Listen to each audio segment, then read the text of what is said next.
Hello everyone, welcome back to our channel. In this video, we are continuing with our NCERT series and we will study part 1 of chapter 4 of our class 6th NCERT named as Our Past 1, the earliest cities. So this is part 1 of this chapter, and in this chapter we are going to talk about Indus Valley Civilization, which is one of the world's earliest urban civilizations. So in a box it is talked about saving an old building. So in this box it is mentioned that Jaspal and Harpreet were playing cricket in the lane outside their home when they noticed the people who were admiring the dilapidated old building that the children call the haunted house. And they were saying that, look at the architecture and have you seen the fine wood carving? We must write to the minister so that she makes arrangements to repair and preserve this beautiful house. So why would anybody be interested in the old rundown house? So it is being talked about an old building and preserving an ancient or old building. Moving back to the chapter, let's talk about Indus Valley Civilization, whose main site was Harappa. So Harappa was discovered nearly 150 years ago when railway engineers stumbled upon its ruins in the Punjab region. They didn't know what they were looking at. To them, it was just a mound full of high quality bricks. So they began carting away thousands of bricks to use in the construction of railway lines. Unfortunately, this led to the destruction of many of the ancient structures. But in the 1920s, archaeologists stepped in and uncovered something extraordinary: the remains of a city that was already over 4,700 years old. This was first of many such cities to be discovered, and because it was first, all other similar sites were later called as Harappan.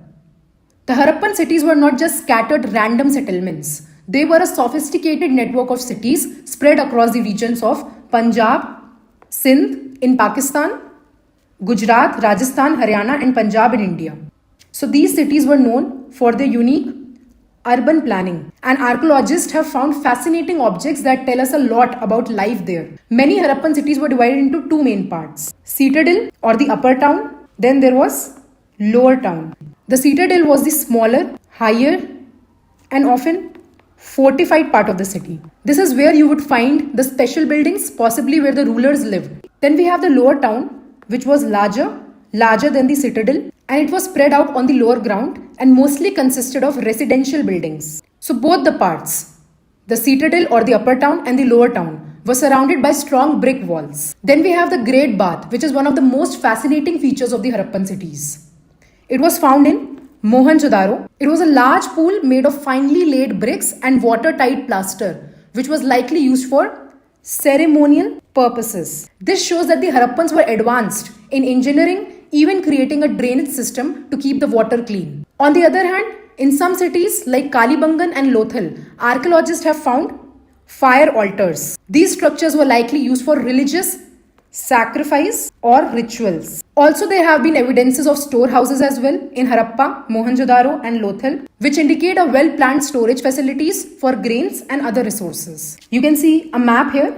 Here it is Mohenjo-daro, here it is Harappa, then Kalibangan, Dholavira, Lothal. This is the image of the Great Bath. Also, you can see in the image there were steps which lead down to the Great Bath, and these were from two sides, and there were rooms on all the sides. So water was probably brought in from a well and the water was drained out after use. Then there were houses with rooms built around courtyards. Most homes even had their own private bathing areas and wells, which is a clear sign of how advanced and thoughtful their urban planning was. But the most impressive feature was the drainage system. So the drains were covered and carefully designed to follow straight lines with gentle slopes to allow water to flow smoothly. They were interconnected and inspection holes were provided for cleaning. This indicates that the Harappans had a strong understanding of sanitation and hygiene. So this is the image of how bricks were arranged to build walls in Harappan cities. This was the image of a street in Mohenjo-daro with a drain, and this is an image of a well. Now let's talk about life in the city. So who were the people living in Harappa? Well, it seems that a highly organized system was in place. The rulers, likely the ones overseeing the construction of public works, were at the top. Below them were scribes and craft persons. So the rulers were people who planned the construction of special buildings in the city. And they also used to send people to distant land to get metal, precious stones and other things that they wanted. And they also have kept the most valuable objects such as ornaments of gold, silver and beautiful beads for themselves. Then we have scribes. Scribes were people who knew how to write and who also helped prepare the seals and have also wrote on other materials that have not survived. Then there were craft persons. So these were men and women who make all kinds of things, either in their own homes or in special workshops. So they used to travel to distant lands and they used to return with raw materials. There have also been evidences of terracotta toys which have been used by children who might have played with these. So there were various objects that were made and found in the Harappan cities. First are stone, shell and metal. Then we have seals, pots and cotton. So many things that the archaeologists have found are made of stone, shell and metal, like copper, bronze, gold and silver. So copper and bronze were used to make tools, weapons, ornaments and vessels. Gold and silver were used to make ornaments and vessels. And the most striking finds are those of beads, weights and blades. Let's talk about seals. The Harappans made seals out of stone. And these are generally rectangular, as you can see in the image, and usually have an animal carved on them. So this is an image of seal, Harappan seal.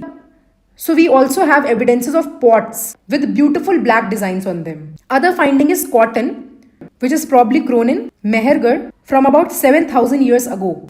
So in Mohenjo-daro, we have evidence of a piece of cloth which is stuck in a silver vase, and some copper objects have been also found in the vase. This is an image of jewelries. So this is an image of terracotta toys. Here is an image of stone weights found in Harappan cities, and these weights were shaped very carefully and precisely, and these were used to weigh precious stones or metals. Here is an image of beads. This is an image of stone blades. This is a figure of a stone statue of an important man which is found from Mohenjo-daro, and he is found wearing an embroidered garment.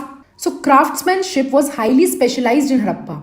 People worked with materials like faience, which was made by mixing sand and gum to form shiny glass-like objects. These included beads, bangles and tiny vessels. There were also specialists who used to produce many things, and not everybody could have been a specialist. Also, we do not know whether men were specialists or women were specialists. Now, while the Harappans did have access to some local raw materials, many essential items like copper, tin, gold, silver and precious stones had to be sourced from distant regions, and these trade routes stretched far beyond their cities, connecting them with places like West Asia, Afghanistan, Iran and even India. So let's talk about copper. The Harappans sourced copper from West Asia. Tin was mixed with copper to create bronze, which is a material crucial for tools and weapons. And tin was probably brought from regions like present-day Afghanistan and Iran. Then there is gold, which is essential for making ornaments and possibly for religious or cultural purposes. This may have come from Karnataka, and precious stones which were sourced from Gujarat, Iran and Afghanistan. So this gives us a glimpse of the wide-ranging trade networks the Harappans were part of. They didn't just rely on their immediate surroundings, they reached out to far-flung regions to get what they needed for their advanced civilization. Much of the population in the Harappan cities were dependent on the countryside for food. Farmers used to grow a variety of crops such as wheat, barley, pulses, peas, etc. They also reared animals like cattle, sheep, goat and buffalo. These animals provided meat, milk and hides. But they didn't just wait for the rain. The Harappans were smart about their agriculture. In an area with low rainfall, they may have used irrigation systems to ensure their crops thrived. So irrigation was also practiced, and one of the key tools they used was the plow. Though we do not have the actual plows, archaeologists have found toy models made of terracotta. So terracotta model of plow have been found. These plows helped in turning the soil and planting crops.